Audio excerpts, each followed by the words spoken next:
Boa noite a todos, sejam todos bem-vindos.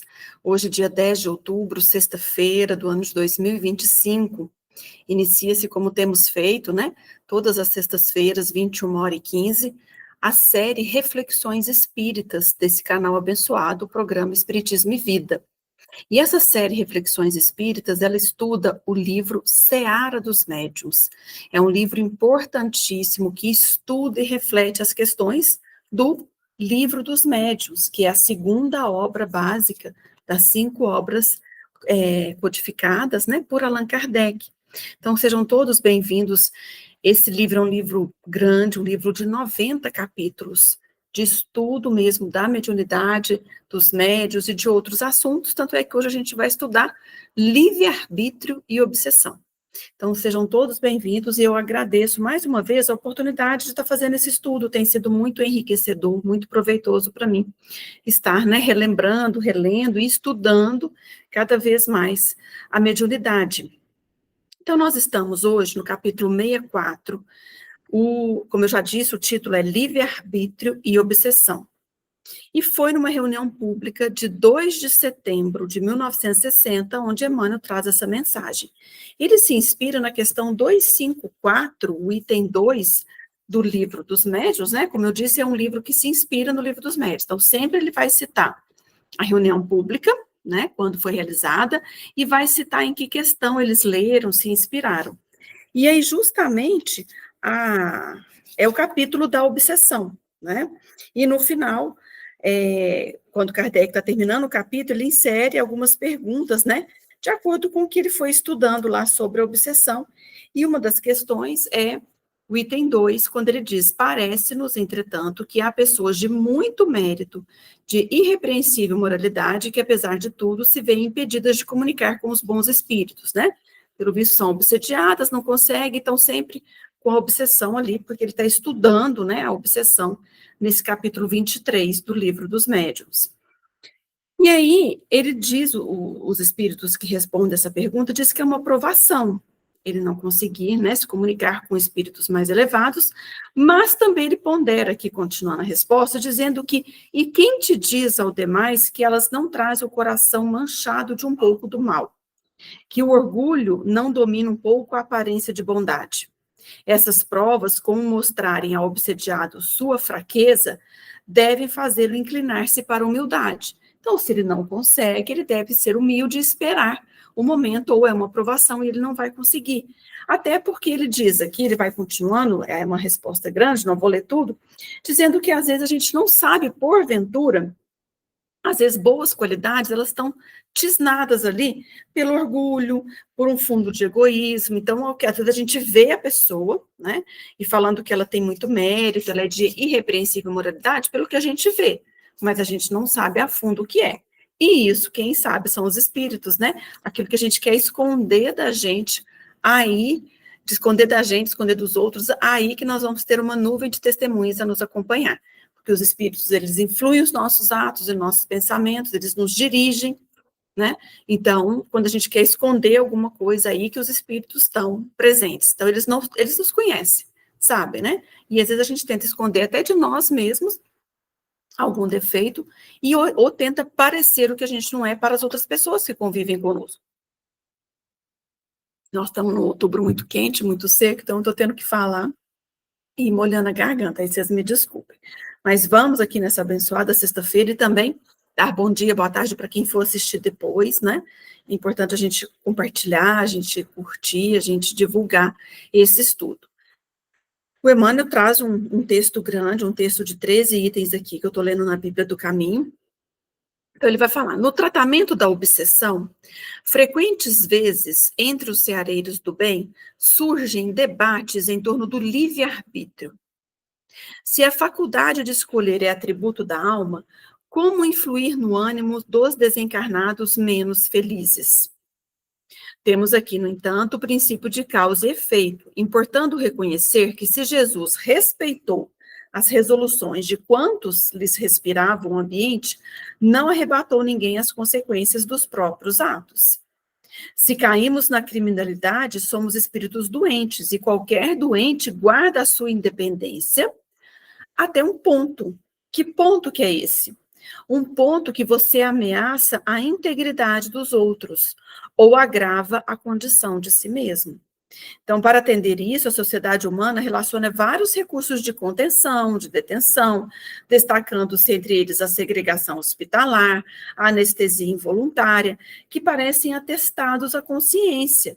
Mas nenhum médico, ninguém malsinará aquele médico que administre opiáceo a um enfermo desesperado, que tente rasgar as próprias vísceras ou que se isole na câmara gradeada de um sanatório, o louco suscetível de descer as últimas raias da consequência.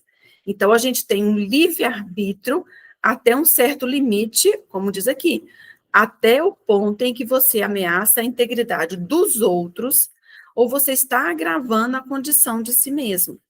Então, diante da obsessão, não te mostres indiferente à sorte dos irmãos incursos nessa dificuldade.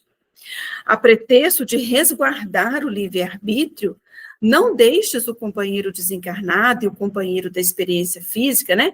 O obsessor, o obsidiado, que na maioria das vezes o obsessor está desencarnado, o obsidiado está encarnado. Então, não deixe esses companheiros, né? Sem o concurso do esclarecimento, que lhe serve ao caminho como inevitável medicação.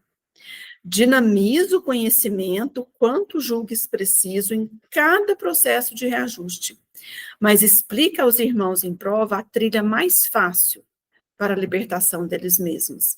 Ainda assim, porque estejas a serviço da verdade, não te faças verdugo. Aspereza é veneno sutil.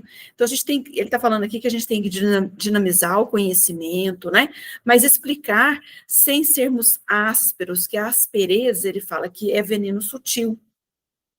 Não é porque você está na verdade, não é porque o outro está no erro, que a gente tem que se fazer verdugo, que a gente tem que criticar, tem que espezinhar. Então, irritação retorna qualquer serviço à estaca zero. Ninguém sabe ensinar se não sabe repetir a lição. Então, educar é repetir a lição quantas vezes forem necessárias. Então, no tratamento das obsessões, que é o que ele começa dizendo, né? Ele está falando sobre o tratamento da obsessão, a gente tem que socorrer o obsessor e o obsidiado, incutindo neles a verdade dosada em amor. É aquilo que Chico Xavier fala, uma gota de verdade num litro de amor, senão a gente vai ser aquilo, a gente vai ser verdugo. Eu tenho a verdade, então eu vou ferir aqueles. Aspereza é veneno sutil. Então, irritação retorna qualquer serviço à estaca zero. E ninguém realmente sabe ensinar, se não sabe repetir a lição. Socorre obsessor e obsidiado, incutindo-lhes a verdade dosada em amor. Contudo, recorda que o veículo de semelhante remédio é paciência e paciência. Então, para aqueles que estão sofrendo com a obsessão, para aqueles que trabalham com a obsessão, socorrer obsessor e obsediado, incutindo-lhes a verdade dosada em amor. Contudo, recorda que o veículo de semelhante remédio é paciência e paciência. Então, era esse o texto. Aí eu falei, vamos refletir um pouquinho sobre o livre-arbítrio e sobre a obsessão. Vamos trazer aqui para a conversa Leon Denis e Dona Ivone do Amaral Pereira. Nesse livro, Depois da Morte, Leon Denis tem 5 partes maravilhosas, ele estuda, né, ele faz um estudo aqui das crenças e negações, faz uma reflexão sobre os grandes problemas, sobre o mundo invisível, o além-túmulo e o caminho reto, né? Ele coloca aqui para a gente o caminho reto. E aí ele faz um estudo sobre o livre-arbítrio, mas ele faz um estudo sobre o livre-arbítrio e a providência, como que a gente coloca estuda esses dois pontos. Então, eu vou ler aqui algumas coisas que eu achei interessante, porque o texto fala de livre-arbítrio e fala de obsessão, né? Até que ponto você pode deixar a pessoa agindo do jeito que ela está, mas em um momento que ela já começa a ferir o outro, aí não é hora de agir, né? Então, a gente pode deixar as pessoas, foi como ele diz aqui, Jesus respeitou as resoluções de quantos lhe respirava o ambiente, mas não arrebatou ninguém as consequências dos próprios atos. Então, a questão do livre-arbítrio é uma das que mais tem preocupado filósofos e teólogos, assim começa Leon Denis. Conciliar a vontade e a liberdade do homem com o exercício das leis naturais e a vontade divina afigura-se tanto mais difícil quanto a fatalidade cega parecia, aos olhos de muitos, pesar sobre o destino humano. Então, o ensino dos espíritos veio elucidar o que o ensino dos espíritos vai nos trazer. Que a fatalidade aparente, que semeia males pelos caminhos da vida, não é mais que a consequência do nosso passado. É o complemento do programa que aceitamos antes de renascer, atendendo aos conselhos dos nossos guias espirituais para nossa maior bênção e elevação. Nas camadas inferiores da criação, a alma ainda não se conhece. Só o instinto, que é uma espécie de fatalidade, a conduz. Aí nós entramos na humanidade e aí a alma desperta para o quê? Para a liberdade moral. Então, nas primeiras camadas inferiores da criação, o instinto. Aí a gente vai evoluindo, a gente entra na humanidade e a alma desperta para a liberdade moral. Seu discernimento e sua consciência desenvolvem cada vez mais a proporção que percorre essa nova e imensa jornada. Colocada entre o bem e o mal, compara e escolhe livremente. Esclarecida por suas decepções e seus sofrimentos, é no seio das provas que obtém a experiência e firma a sua estrutura moral. Então, interessante, né? Isso que o Leon Denis fala, firmar a nossa estrutura moral. Então, colocada entre o bem e o mal, compara e escolhe livremente. Esclarecida por suas decepções e seus sofrimentos, é no seio das provas que obtém a experiência e ela firma a sua estrutura moral.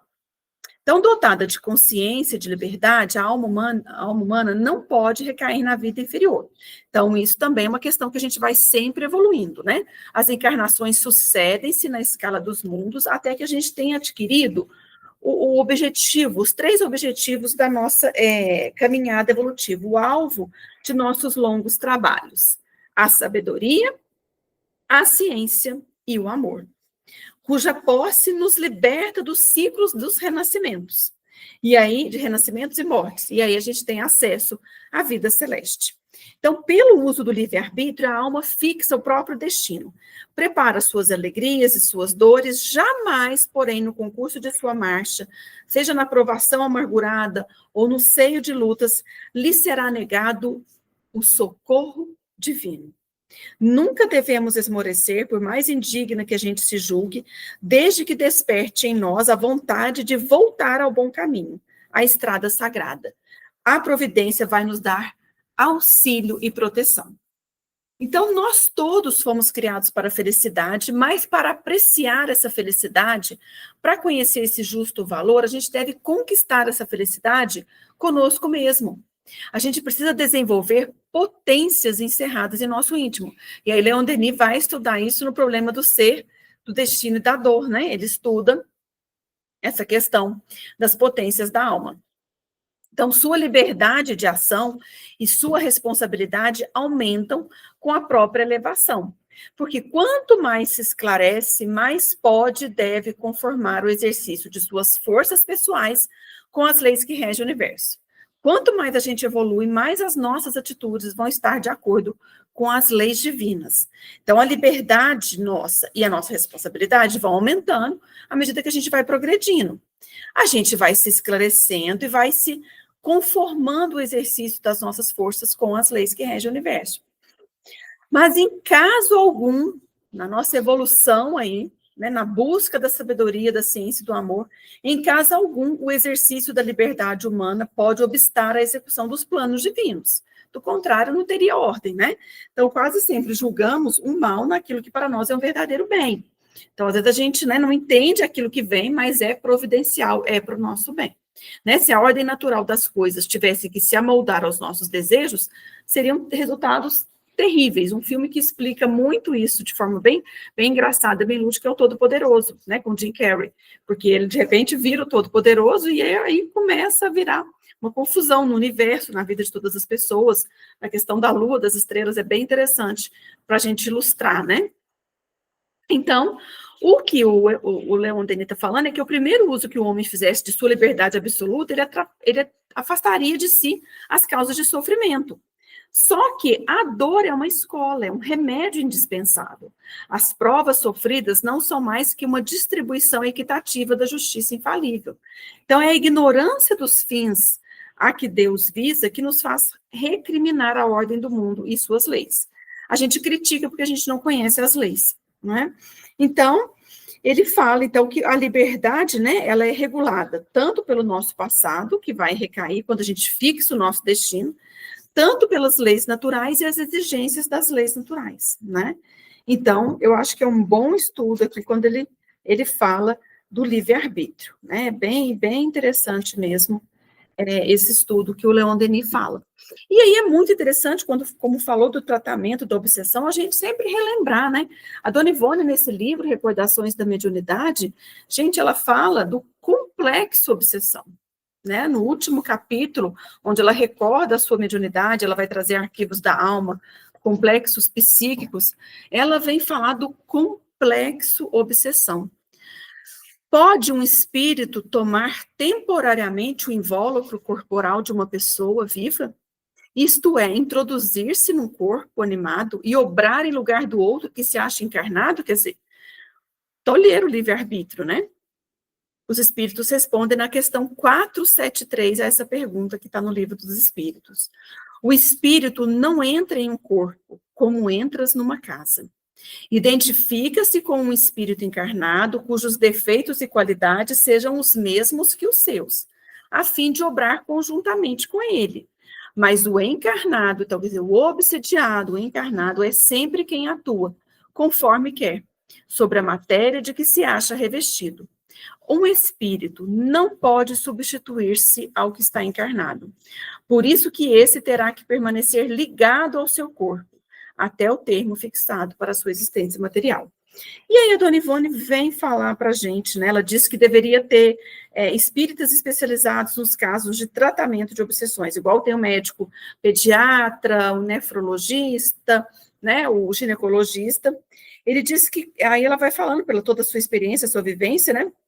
Ela fala que cada obsidiado que se nos depare em nossa jornada de espíritas constituirá um tratado de ricas possibilidades de instruções e aprendizados. Cada obsidiado. Ela falou que teria que organizar um compêndio, né, de tanta informação que tem sobre a obsessão. Então, para quem quiser aprofundar, é só ler o último capítulo, né, um capítulo grande, do tratamento das obsessões, né? E aí ela revê algumas questões doutrinárias, né, do livro dos médios, do livro Evangelho segundo o Espiritismo, do livro dos Espíritos, né?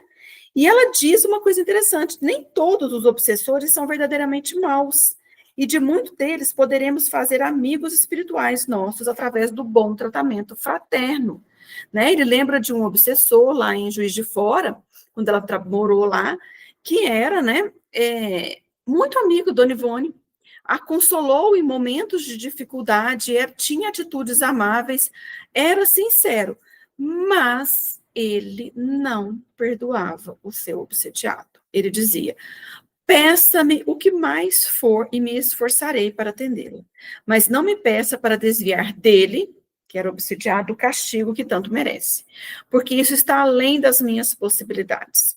Se a senhora soubesse o que ele me fez, então ele ia falando. Então, a Dona Ivone ia tentando, né, esclarecer, que é aquilo que a gente está falando, o livre-arbítrio vai até um ponto em que você não está ameaçando a integridade do outro, mas nesse caso aqui, demorou-se 2 anos para ele desligar do obsediado. E aí, a Dona Ivone vai esclarecendo: o teu drama foi vivido há tantos anos, meu amigo, por que retê-lo nas recordações para continuar sofrendo?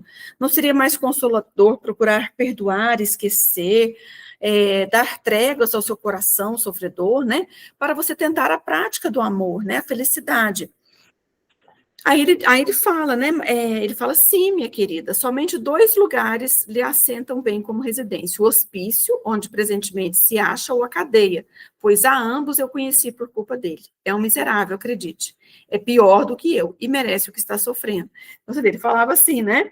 Ele continuava a frase, falando, não, eu quero que ele continue na cadeia, no hospício, porque foi para lá que ele me mandou e agora eu estou, né, me vingando. Aí a dona Ivone fala que ele cansou depois de 2 anos de praticar a vingança, envergonhou-se do seu procedimento, ele foi adquirindo conhecimentos do evangelho, né, e graças à convivência nas sessões mediúnicas, arrependeu, abandonou a presa e despediu-se para novos ciclos de progresso, tá vendo? Então aí ele usa o seu livre-arbítrio e segue para novos ciclos de progresso, mas aquilo demorou 2 anos, mas era um espírito bondoso, que não prejudicava com o seu livre-arbítrio, era bondoso, né? E aí a dona Ivone vai falando que a instrução doutrinária, o exemplo, a paciência, que é como o Emmanuel termina o Seara dos Médiuns, ele diz que é a paciência, quer dizer, repetir quantas vezes as lições. Olha, dona Ivone, 2 anos doutrinando esse espírito, né? E aí ele diz que, para a gente não julgar que qualquer entidade endurecida no erro possa converter-se e arrepender-se rapidamente, sob a magia da nossa doutrinação, durante 1, 2 reuniões, né? E, além disso, ela vai colocando aqui um ponto importante: nada se consegue se o próprio obsediado não auxilia a cura. Se o obsediado não busca renovar-se moral e mentalmente, corrigindo as suas imperfeições e reagindo, ele vai atrair. Então, o obsediado, ele é o seu melhor médico, melhor doutrinador. Ele muito poderá fazer pela regeneração moral do seu obsessor, o que elevará em méritos no conceito no mundo espiritual, né? Mas são muitos casos interessantes que ela conta. Ela vai ressaltar a importância da prece, né? É o mais poderoso auxiliar de quem age de atuar sobre o espírito obsessor. E ela conta 6, 7 casos, né, de espíritos obsessores. Ela conta de casos muito simples, né, daquele jovem que foi no Centro Espírita aqui, Lavras, hoje, que é o Centro Espírita Augusto Silva, onde eu trabalho, né, e ele fala de um jovem de 12 anos, né, que é o único filho varão de um modesto sitiante dos arredores da cidade de Lavras, que era acometido de uma espécie de paralisia infantil. Mas o que era? Era a reencarnação do seu bisavô, que foi um senhor escravo, e quando o menino penetra a sede do centro espírita, os videntes e a própria dona Ivone percebem uma forma escura e compacta cavalgando o rapaz, como se ele nada mais fosse que uma limária de sela, visto que até as rédeas e o freio da boca existiam estruturados na mesma sombra escura. Então, ele foi tratado como uma espécie de um reumatismo incurável, mas era uma obsessão. E essa obsessão, a dona Ivone até fala, né, que era uma obsessão típica das citadas no Evangelho de Jesus, né, as quais tinha até mesmo o poder de tornar o jovem de 12 anos surdo e mudo. Mas foi uma doutrinação tranquila. Em 2 doutrinações, em 1 mês, o menino já estava totalmente curado. O moço enfermo tornou-se radicalmente curado em 30 dias. E aí eles foram ver que era a reencarnação. Ele era o bisneto e o obsessor enxergava só aquela encarnação do Senhor, né? Dos escravos. Então, ele fala, né? Por que então não posso também castigá-lo, se ele já me castigou tanto? Ele foi meu senhor e me subjugou enquanto vivi. Agora é a minha vez de subjugá-lo com o meu chicote e a minha espora, né? Então, foi um caso simples.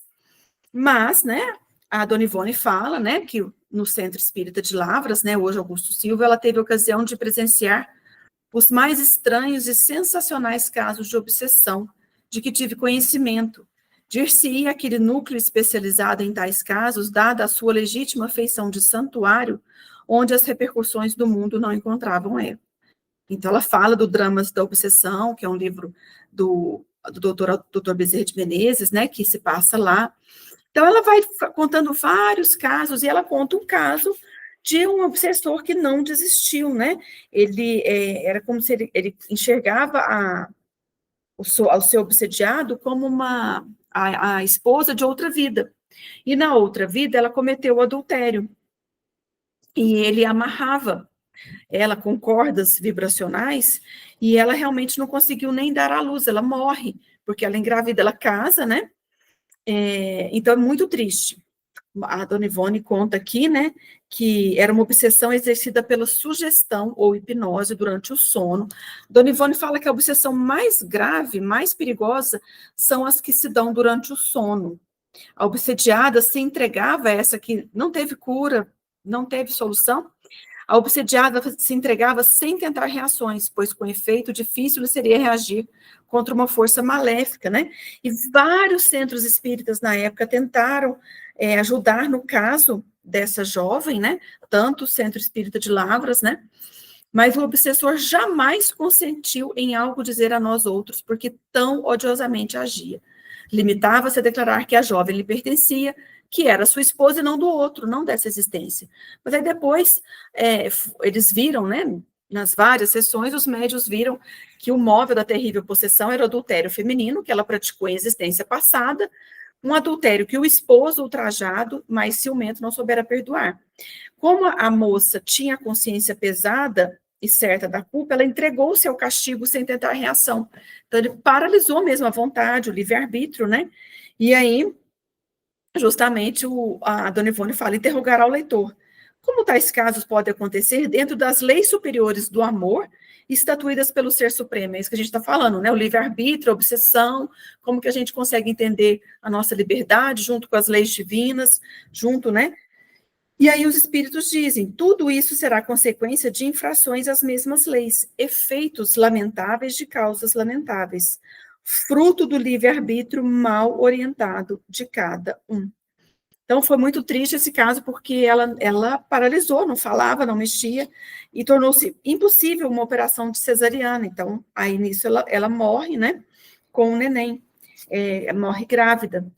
Então, muito, muito triste. Mas você vê, outras foram tranquilas, outro foi um obsessor, porque o amigo esqueceu de pedir para rezar a missa de sétimo dia, aí ele começa a obsediar um amigo porque ele não queria ir lá pagar a missa, né? Então, são vários casos que ela conta, várias nuances, porque como ela diz aqui, né? A obsessão, o obsediado é um compêndio, cada caso vai te trazer muitas instruções, mas o mais importante é que a gente fique com essa mensagem aqui do Seara dos Médiuns, né? Se estamos nesse trabalho, né? E estamos ensinando, estamos no trabalho de doutrinação, de desobsessão, ninguém realmente sabe ensinar se não sabe repetir a lição. Olha esse espírito, 2 anos conversando com a dona Ivone, para aí sim desistir de obsediar, né? Ali o caso primeiro que eu contei. Então, socorre obsessor e obsediado, incutindo-lhes a verdade dosada em amor. Contudo, recorda que o veículo de semelhante remédio é a paciência, a paciência. Então, pela paciência possuiremos, né, as nossas almas, né? Então, está aqui a paciência como a base do trabalho da obsessão. E a paciência é o que Dona Ivone nos trouxe na sua vida, na sua mediunidade. Por isso que é o voo de uma alma, é uma mediunidade gloriosa. E também trouxemos aqui Leon Denis. Então, ficamos aqui nessa noite com esses companheiros elevados, com esses livros que trazem tantos ensinamentos, agradecendo a oportunidade desse estudo. Nos encontramos na próxima sexta em outros estudos que virão, para que a gente continue estudando a mediunidade aí de uma forma bem elevada, bem clara, bem lúcida, buscando a base doutrinária. Então, uma boa noite, agradeço mais uma vez o convite de participar desse estudo e até o nosso próximo encontro.